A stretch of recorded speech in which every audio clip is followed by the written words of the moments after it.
Buen día país, buen día pueblo dominicano. Ya está en el aire su espacio, lo que el pueblo quiere saber. Como siempre, abrimos con el preámbulo de los derechos humanos. La libertad, la justicia y la paz en el mundo tienen por base el reconocimiento de la dignidad intrínseca y de los derechos iguales e inalienables de todos los miembros de la familia humana. El desconocimiento y el menosprecio de los derechos humanos han originado actos de barbaries ultrajantes para la conciencia de la humanidad. Se ha proclamado como la aspiración más elevada del hombre el advenimiento de un mundo en que los seres humanos, liberados del temor y de la miseria, disfruten de la libertad de palabra y de la libertad de creencia. Es esencial que los derechos humanos sean protegidos por un régimen de derecha, a fin de que el hombre no se vea compelido al supremo fracaso de la rebelión contra la tiranía y la opresión. Así abrimos nuestro espacio como de costumbre en Caleta TV. Señores, siempre hay mucho de qué hablar. Pero lo que está sobre el tapete es lo que a nosotros nos duele. Y es el despilfarro sistemático de nuestro país. Despilfarro que hemos dicho y seguiremos siendo reiterativos después del año 1996 hasta la fecha. No hay control en nada. Estuvimos reunidos ayer un equipo de personas que le duele este país. Y hemos visto cómo las autoridades, una tras otra, trabajan en contubernio para jodernos.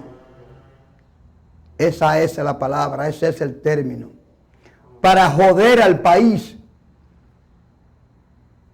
tomando préstamos sobre préstamos para que nosotros lo paguemos. Entonces, lo grande de todo esto es que nosotros no nos beneficiamos con nada. Hemos hecho un análisis y de 193 países que son los que estamos en contacto permanente, somos el único país donde hemos adquirido varios primeros lugares. Y qué bueno, fantástico, porque tomar un primer lugar es un triunfo, pero en este caso es todo lo contrario. Todo lo contrario. Somos el único país de 193 países que conocemos donde aquí se adquiere derecho de un caso ilegal de hecho.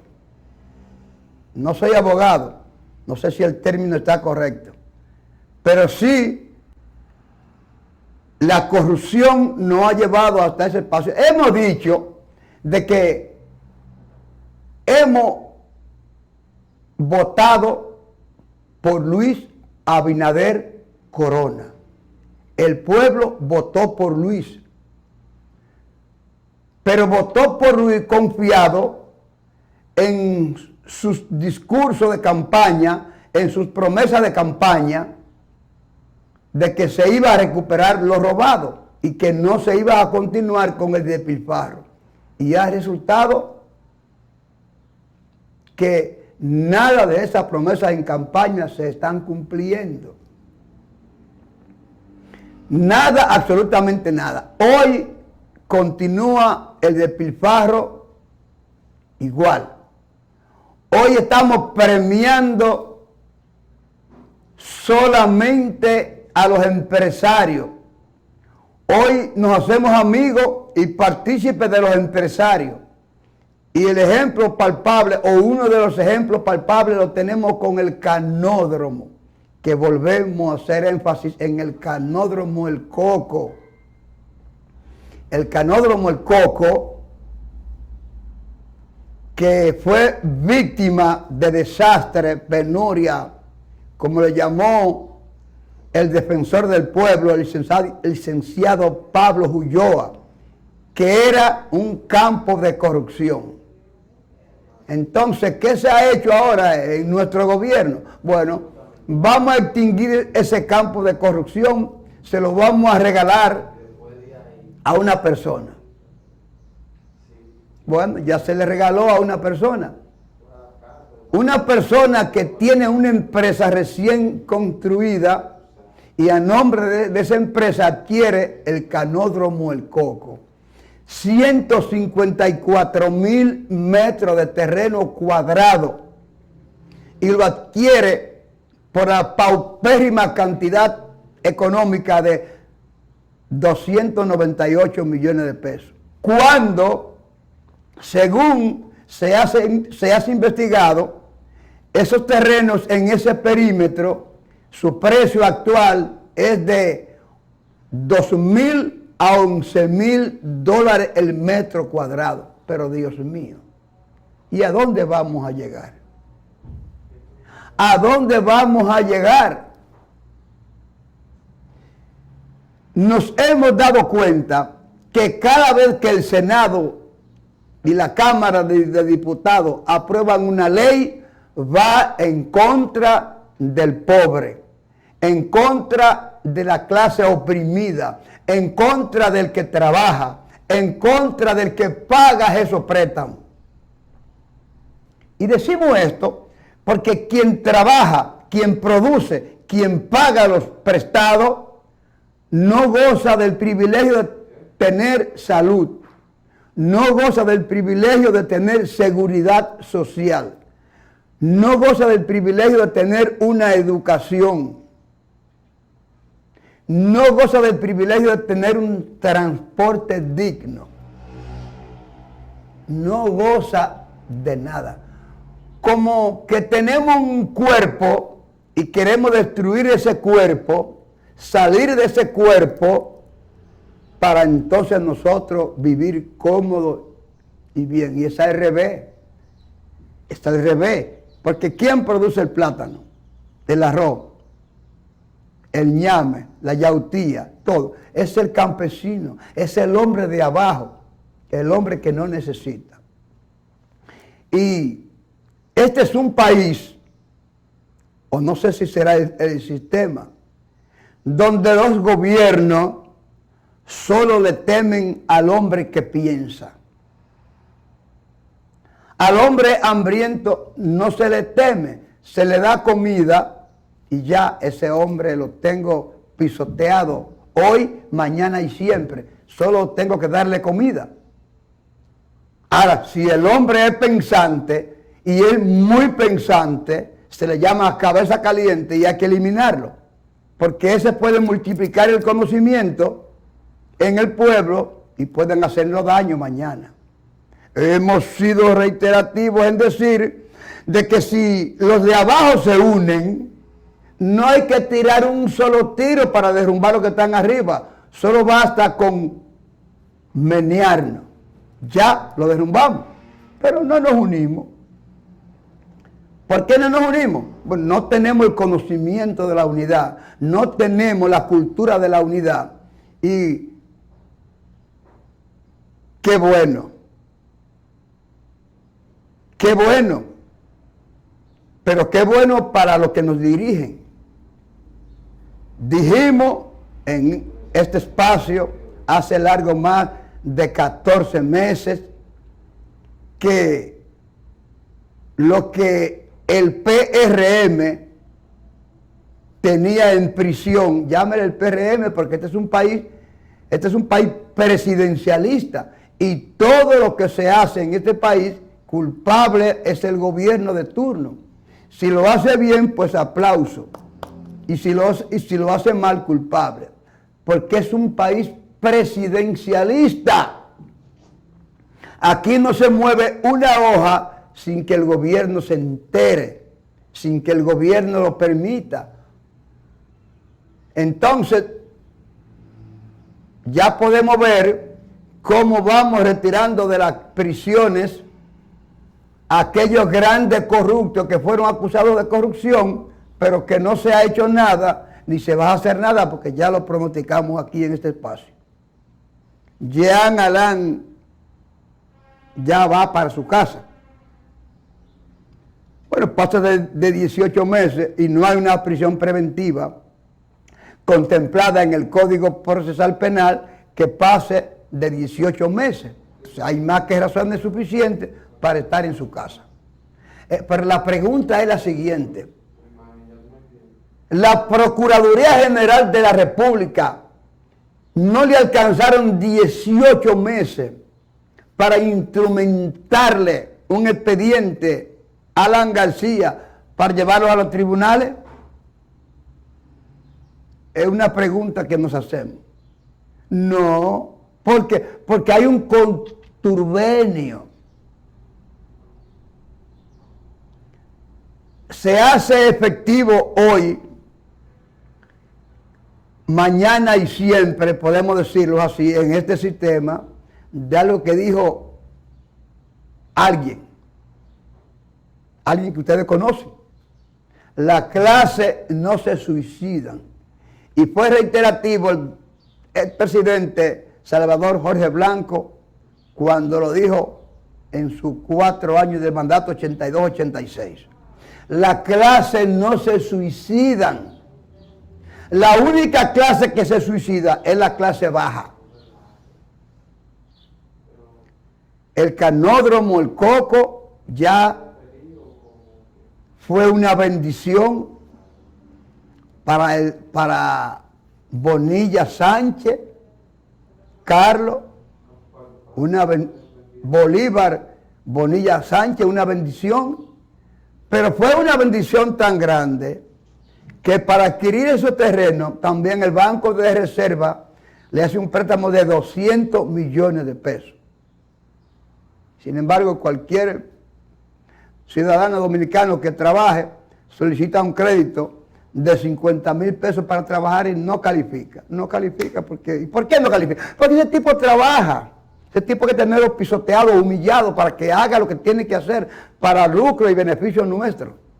Es así. Vamos a pasar a unos comerciales porque hay compromisos y luego volveremos con el tema central de este espacio, que es la educación, que es lo primordial para el desarrollo de todos los pueblos. Adelante, máster.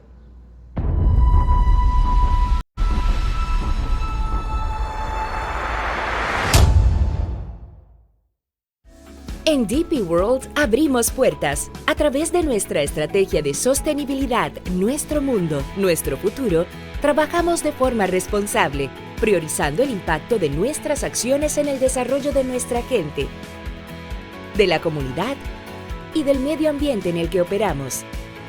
En DP World seguimos abriendo puertas a la educación, al empoderamiento de la mujer y a la conservación de los océanos. Aprendiendo unos de otros, construyendo a través del servicio, impactamos de forma sostenible nuestro mundo, nuestro futuro. DP World. El Plan Piloto de Comunidades de Cuidado es una iniciativa que se viene desarrollando en el Gobierno de la República Dominicana de la mano de 10 instituciones que buscan el reconocimiento y el fortalecimiento de lo que es la labor del trabajo de cuidado en República Dominicana, que hoy en ASUA nos encontramos ya desarrollando y publicando lo que es el primer plan local de cuidados. Esto viene a beneficiar a esas poblaciones más vulnerables que tienen que dejar de seguir profesionalizándose y dejar el trabajo para poder dedicarse a la labor del cuidado. Nosotros lo que buscamos es visibilizar este trabajo como un trabajo más.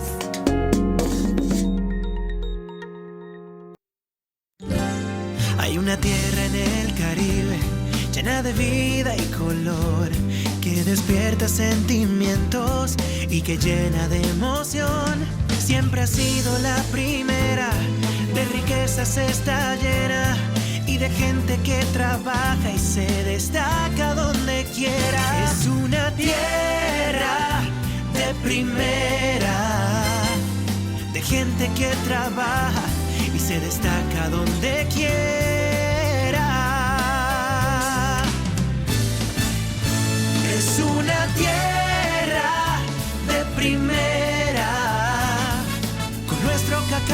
cerveza y ron, tabaco, merengue y un gran corazón. Es una tierra de primera, una tierra generosa, una tierra de primera.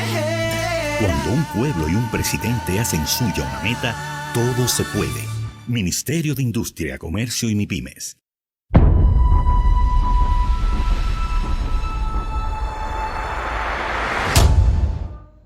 Pues bien, misión cumplida. Misión cumplida por la Secretaría de Educación, pero fragmentada hasta ahora. Decía la Secretaría de Educación que iba a comenzar el transporte escolar, pero automáticamente sin presupuesto. Y decimos sin presupuesto porque hasta ahora no conocemos el presupuesto del transporte escolar. Hasta donde tenemos conocimientos, la ONSA van a servir para el transporte escolar. Bueno, de hecho la están pintando. Pero esas guaguas de la ONSA, guaguas ya que están entrando en edad, estarán sumamente preparadas para el transporte escolar. Recuerden que la ONSA transitan por avenidas y calles en perfectas condiciones. El transporte escolar, principalmente de los distritos municipales, las calles no están aptas. ¿Qué podrá durar una guagua de la ONSA ya maltratada para mantener el transporte escolar intacto? El día que se dañe una guagua Budó, ¿cuántos niños dejarán de ir a clases entonces?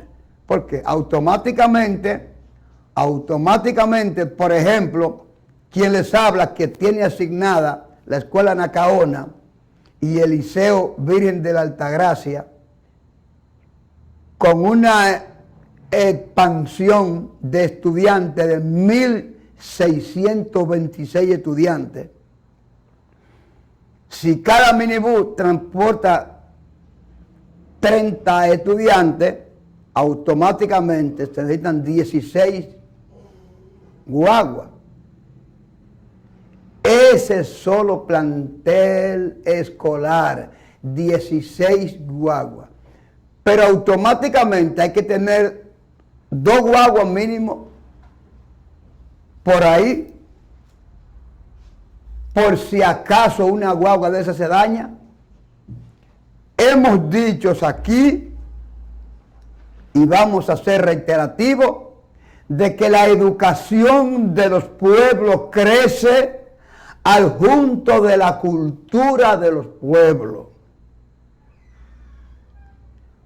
No se hace nada el Ministerio de Educación con empeñarse en tener cómodos los estudiantes dominicanos si la mayoría de los maestros no están preparados para educar en República Dominicana. Pero no hay crecimiento en el estudiantado si los hogares dominicanos están en un despilfarro. El niño va a la escuela a recibir el pan de la enseñanza detrás de un buen maestro. Los educa, le dice cómo son las cosas, cómo debe de comportarse, la moral, a qué debe de estar, el precio de la moral, mantener la ética, la dignidad. Todos esos conocimientos lo imparten los maestros, los verdaderos maestros, los maestros por vocación, no los profesores. Porque el profesor para mí lo que es una persona empírica, es una persona que va a impartir docencia a cambio de la remuneración económica. Porque los maestros que imparten 2 tandas en República Dominicana tienen un sueldo lujoso. 70,000 pesos es mucho dinero. Es mucho dinero. Pero es mucho dinero si caen en unas manos con experiencia en matemática. Conozco varias maestras que viven hoy en una situación económicamente precaria. En casitas que da pena.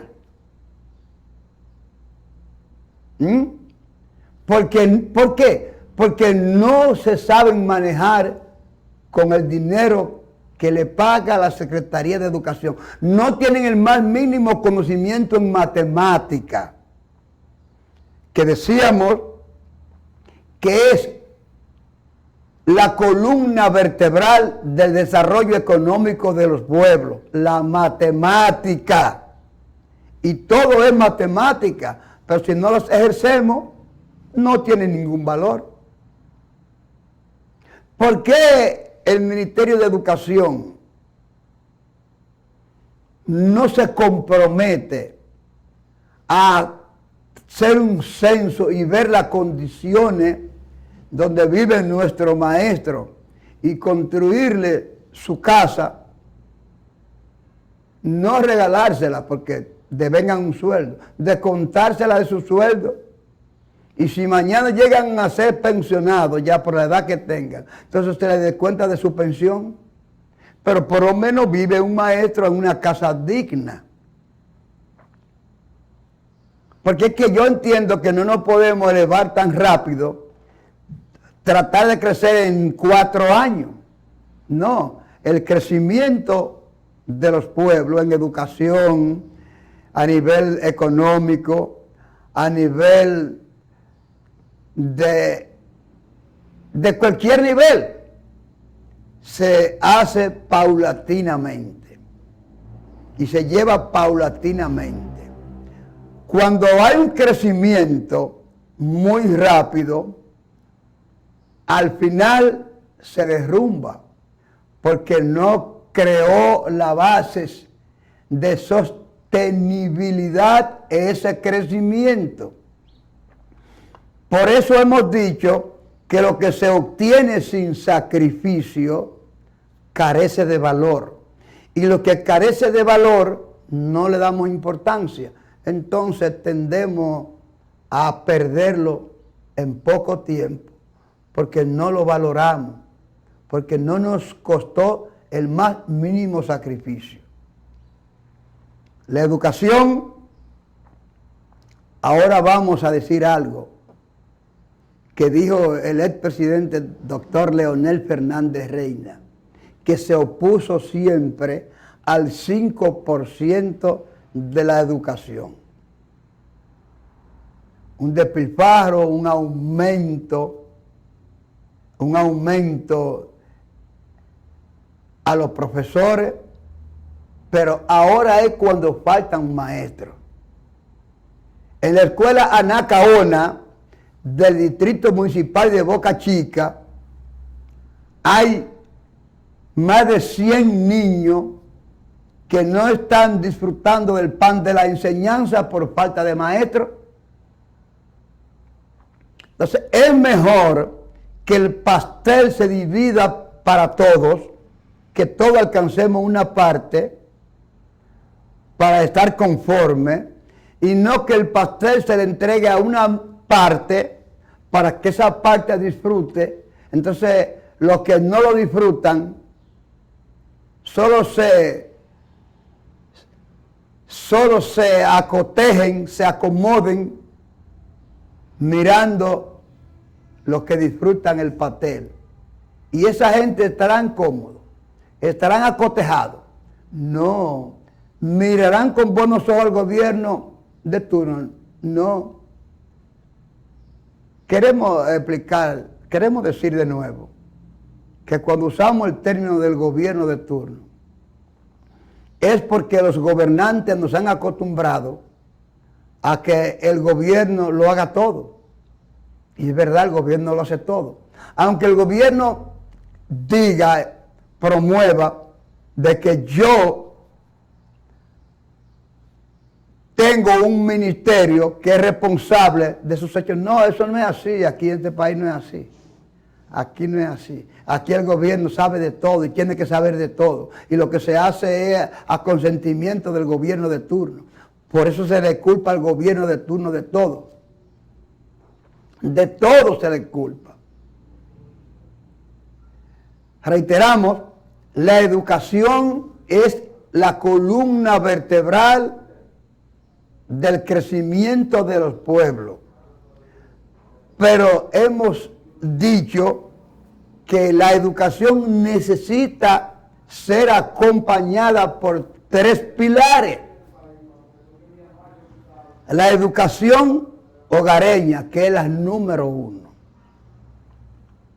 Puedo asegurarle que si en los hogares se impartiera la educación de la moral, del concepto, del amor y la responsabilidad, los maestros fueran cómodos en las aulas y los estudiantes asimilaran mucho más las clases. ¿Qué va a pasar en nuestro país? No sabemos. Por más que se invierta en la educación, la cultura tiene mucho que ver con el desarrollo. De la cultura nace el lenguaje diferente.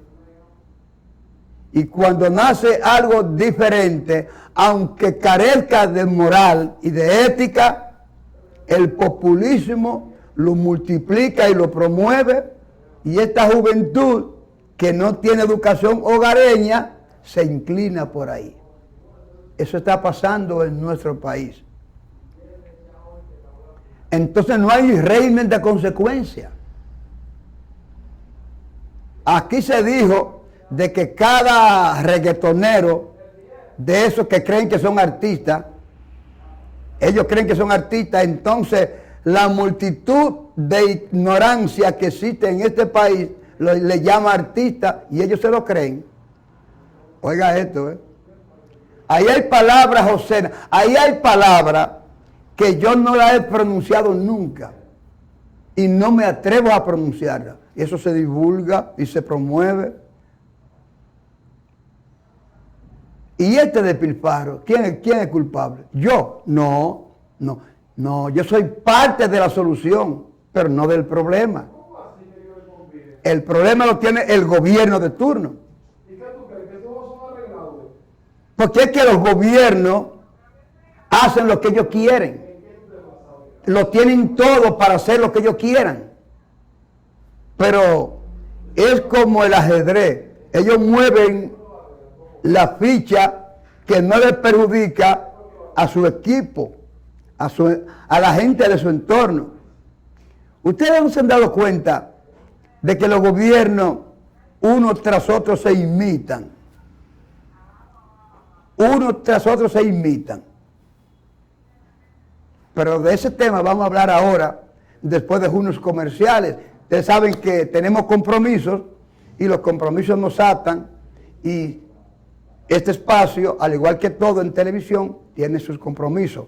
Adelante, máster.